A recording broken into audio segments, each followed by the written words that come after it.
శ్రీ మాత్రే నమ. ఆస్ట్రో భాగ్యలక్ష్మి అనే ఈ ఛానల్ని సబ్స్క్రైబ్ చేశారా? లేకపోతే తప్పనిసరిగా చేయండి. అంతేకాకుండా మన వాళ్ళందరికీ కూడా షేర్ చేయండి. అదేవిధంగా లైక్ చేయండి. మీకు ఏమైనా డౌట్స్ ఉన్నా లేకపోతే ఏమైనా సూచనలు చేయాలన్నా నాకు కింది నెంబర్లతో సంప్రదించవచ్చు. తర్వాత నాకు మెసేజ్ ద్వారా కూడా నాతో మాట్లాడవచ్చు. నెక్స్ట్ వచ్చేసి జాతకాలు చూడాలన్నా, పొంతనలు చూడాలన్నా, ఎనీ డౌట్ క్లారిఫై చేసుకోవడానికి క్రింది నెంబర్లో మీరు సంప్రదించండి. శ్రీ సౌభాగ్య మ్యారేజ్ బ్యూరో 17 సంవత్సరంలో అడుగు పెట్టేశాం. 16 సంవత్సరాలు పూర్తయిపోయాయి. అందుకని ఎవరికైనా సరే మీ బంధువులకు కానీ, మిత్రులకు కానీ, మీ ఇంట్లో కానీ పెళ్లి కాని పిల్లలు ఎవరైనా ఉన్నా, ఒకవేళ మొదటి పెళ్లి కానీ, రెండో పెళ్లి కానీ, అబ్రాడ్ మ్యాచెస్కి కానీ, హిందువులైతే చాలు ఎవరైనా నన్ను సంప్రదించవచ్చు క్రింది నెంబర్లో. ఓం శ్రీ మాత్రే నమః. ఓం గంగణపతే నమః. శుక్లాంబరధరం విష్ణుం శశివర్ణం చతుర్భుజం ప్రసన్నవదనం ధ్యాయే సర్వ విఘ్నోపశాంతయే. ఓం శ్రీ మాత్రే నమః. మాసఫలాలు కార్యక్రమానికి స్వాగతం, సుస్వాగతం. 1/5/2025, 31/5/2025 ద్వాదశ రాశుల వారికి ఏ విధంగా ఉండబోతోంది తెలుసుకుందాం మరి. ఓం శ్రీ మాత్రే నమః. ద్వాదశ రాశుల వారికి గ్రహ సంచారము ఏ విధంగా ఉండబోతోంది, ఏమైనా మార్పులు చేర్పులు ఉన్నాయా ఈ మాసంలో తెలుసుకుందాం మరి. చూస్తున్నట్లయితే బుధుడు 7వ తారీఖున మేషరాశిలోకి ప్రవేశించబోతున్నాడు. అదేవిధంగా ఈ నెలలోనే రవి చూస్తే రవి సంక్రమణం జరగబోతోంది. వృషభ రాశిలోకి రవి సంక్రమణం జరగబోతోంది. ఎన్నో తారీఖున అంటే 15వ తారీఖున. అదేవిధంగా రాహు చూస్తే 19వ తారీఖున కుంభంలోకి ఆయన ఎప్పుడు కూడా వక్రగతిన పెడతాడు కాబట్టి కుంభంలోకి ఆయన ప్రవేశించబోతున్నాడు. అంటే మీనరాశి నుంచి కుంభంలోకి ఆయన ప్రవేశిస్తారు. అదేవిధంగా బుధుడు 24వ తారీఖున వృషభ రాశిలోకి సంచారం చేయబోతున్నాడు. బుధుడు 24వ తారీఖున వృషభ రాశిలోకి సంచారం చేయగలుగుతున్నాడు. అందువలన ఈ విషయాలన్నీ గమనించండి. రాహు ఎప్పుడైతే మారాడో మనకి కేతువు కూడా సింహరాశిలోకి ప్రవేశిస్తాడు. ఆ విషయాన్ని కూడా మీరు గమనించండి. 19వ తారీఖున కుంభంలోకి రాహువు, సింహంలోకి చూసినట్లయితే కనుక కేతువు రావడం జరుగుతుంది. ద్వాదశ రాశుల వారికి ఏ విధంగా ఉందో మరి తెలుసుకుందాం మరి.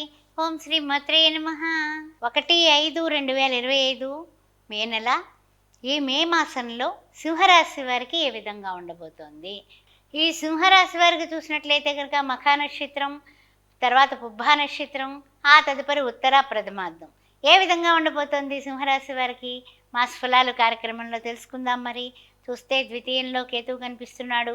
అదేవిధంగా అష్టమంలో శుక్ర, బుధ, శని, రాహువులు కనపడుతున్నాయి. అదేవిధంగా 9వ ఇంట రవి కనపడుతున్నాడు. 10వ ఇంట చంద్ర గురువులు కనిపిస్తున్నారు. 12th హౌస్లో కుజుడు కనిపిస్తున్నాడు. ఏదైనా సరే మీరు చేయాల్సిన జాగ్రత్తలు ఏంటయ్యా అంటే కనుక బండి కానీ లేకపోతే కారు కానీ డ్రైవింగ్ చేసేటప్పుడు స్పీడ్ అనేది తగ్గదు. ఆ విషయంలో చాలా జాగ్రత్తగా ఉండండి. కార్మిక సోదరులారా, యంత్రాల దగ్గర పనిచేస్తూ ఉంటారు, మీరు జాగ్రత్తగా ఉండండి. తదుపరి చూసినట్లయితే కనుక కొంచెం కొన్ని విషయాలలో అంటే ఏమిటంటే కనుక 14వ తారీఖున చూస్తే రవి గారు చూస్తేనేమో రాజ్యస్థితిలో ఉంటాడు. తర్వాత గురుడు చూస్తేనేమో లాభస్థితిలో ఉంటాడు. అన్నీ బాగానే ఉన్నాయి. బుధాదిత్య యోగములు లాంటివి ఈ సింహరాశి వారికి పట్టి మే మాసంలో పట్టిందల్లా బంగారం అవ్వడానికి అవకాశాలు ఎక్కువ కనపడుతున్నాయి. అలా అయితే ఏమిటంటే వృత్తి ఉద్యోగాల్లో మాత్రం సాధారణమైనటువంటి పరిస్థితులే ఉంటాయి. వ్యాపారస్తులారా కాస్త మీరు ఆర్థికంగా పుంజుకుంటారని చెప్పొచ్చు. తదుపరి చూసినట్లయితే కనుక మానసికమైనటువంటి టెన్షన్స్ అయితే తప్పవండి. శత్రుభీతి కూడా ఉంటుంది. ఎందుకంటే మనతో మాట్లాడి మనతో చాలా చక్కగా తీయగా మాట్లాడి వెనక్కి వెళ్ళి మనకి శూలంతో పొడిచేటటువంటి మాటలు మాట్లాడేవాళ్ళు మన పక్కల బల్లెంలా తయారవుతారు. సింహరాశి వారు అందరినీ నమ్మకండి, బోల్డ్గా ఉండకండి. మీ యొక్క అభద్రతా భావాలు పెంచేటటువంటి మాటలు కూడా చెబుతూ ఉంటారు. అలా భయపడకండి. మీ ధైర్యమే సింహం అంటేనే ఒక రాజు లాంటిది. మీరు 10 మందికి దారి చూపిస్తూ మీరు ముందుకు పెడతారు. దాన్ని మాత్రం విడిచిపెట్టకండి. భీతి అనేది మీ జాతకంలో లేదు. ఆ విషయాన్ని గుర్తుపెట్టుకోండి. మానసికమైనటువంటి ఇబ్బందులు కూడా పడకండి. జ్ఞాతుల వలన అంటే ఏంటి, మీ యొక్క దాయాదులు జ్ఞాతులు అంటాం కదా, అంటే మీ ఇంటి పేరుతో అన్నదమ్ముల పిల్లలు వాళ్ళ వీళ్ళతోటి మాట పడాల్సినటువంటి ఇబ్బందులు కనపడుతున్నాయి. కాస్త జాగ్రత్తగా ఉండండి. అటువంటి వాళ్ళతో తాను ఒప్పించకుండా మాట్లాడేటటువంటి వైనం ఏర్పరచుకోండి. తదుపరి ఆర్థికమైనటువంటి ఒత్తిళ్ళు, టెన్షన్స్ ఉంటాయి. ఎందుకంటే బిల్స్ అన్నీ కూడా వ్యాపారస్తులకి కొంచెం గవర్నమెంట్‌లోనే అవి స్టక్ అయిపోయి అవి విడుదలవ్వక, సమయానికి చేతికందక ఏదైనా ఇచ్చిపుచ్చుకునే కార్యక్రమంలో వాళ్ళకి టైంకి ఇవ్వలేకపోతున్నాం, ఇది రావటం లేదు. ఇలాంటి మానసిక ఒత్తిళ్ళు ఎక్కువగా ఉంటాయి. అందువల్ల కొంచెం జాగ్రత్తగా ప్లాన్ చేసుకోండి. తదుపరి ఏమిటంటే చిన్న తరహా గౌరవభంగం. అంటే ఏమిటి? మనం వస్తామని మనల్ని పిలుస్తారు. మనం వెలుతుల్లోకి అయ్యో! టైం అయిపోయిందండి. అందుకని కొంచెం ఏదో ప్రారంభోత్సవం జరిగింది. రండి, రండి కూర్చోండి అంటారు. అప్పుడు మనం మానసికంగా గౌరవ భంగం కలిగింది అనేటటువంటి ఒక చిన్న మరి రాజకీయ నాయకులకు గానీ, లేకపోతే పదవుల్లో ఉన్న వాళ్ళకి గానీ, కొంచెం ప్రెస్టేజ్ ఇష్యూకి తీసుకునే మా ఆ విధంగా బాధపడేటటువంటి కార్యక్రమం ఈ మాసంలో కనపడుతుంది. కొంచెం జాగ్రత్తగా ఉండండి. ముఖ్యంగా ఏమిటంటే భూమి గానీ, ఏదైనా క్రయ విక్రయాలు గానీ, అంటే రియల్ ఎస్టేట్ రంగంలో ఉన్నవాళ్ళు గానీ, ఏదైనా ఊహించుకున్న వాటికంట అంటే అంత రేటొచ్చేస్తుందనేసి ఏదో పాపం కొనుగోలు చేస్తారు. అంత రేటు రాదు. సగం రేటు అంటే సగం లాభంతోటే మనం సరిపెట్టుకోవాల్సొస్తుంది. అందువల్ల దాని మీద మళ్ళా ఆశపడ్డామే అని మళ్ళీ నిరాశ పడుతున్నామని బెంగ పెట్టుకోకండి. కొన్ని కొన్ని అలా నడుస్తూ ఉంటాయి, ఇంకంతే.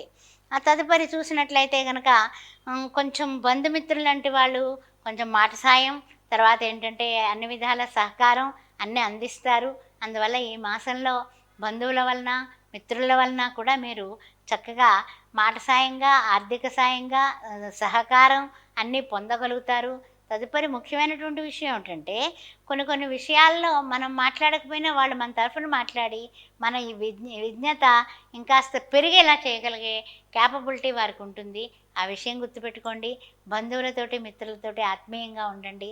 తదుపరి ముఖ్యమైనటువంటి విషయం ఏమిటంటే, ముఖ్యంగా ఈ యొక్క మాసమంతా కూడా ఓం గం గణపతే నమః, ఏకదంతాయ విద్మహే వక్రతుండాయ ధీమహి తన్నో దంతి ప్రచోదయాత్ అనే ఏకదంతుడిని తప్పనిసరిగా మీరు పూజించడమే కాదు, బుధవారం బుధవారం లడ్డూ ప్రసాదం ఒక 40 లడ్డూలు మీకు ఆర్థికంగా ఉన్నట్లయితే 40 లడ్డూలు, 5 లడ్డూల నుంచి 40 లడ్డూల వరకు నివేదన చేసి అందరికీ పంచుతూ ఉండండి. బుధవారం పూట గరికతో పూజ చేయించండి, వినాయకుడికి అభిషేకం చేయించండి. తప్పనిసరిగా మీరు అనుకున్న కోరికలు నెరవేరుతాయి. బుధవారం నాడు అన్నదానం చేయండి. ఓం శ్రీ మాత్రే నమః.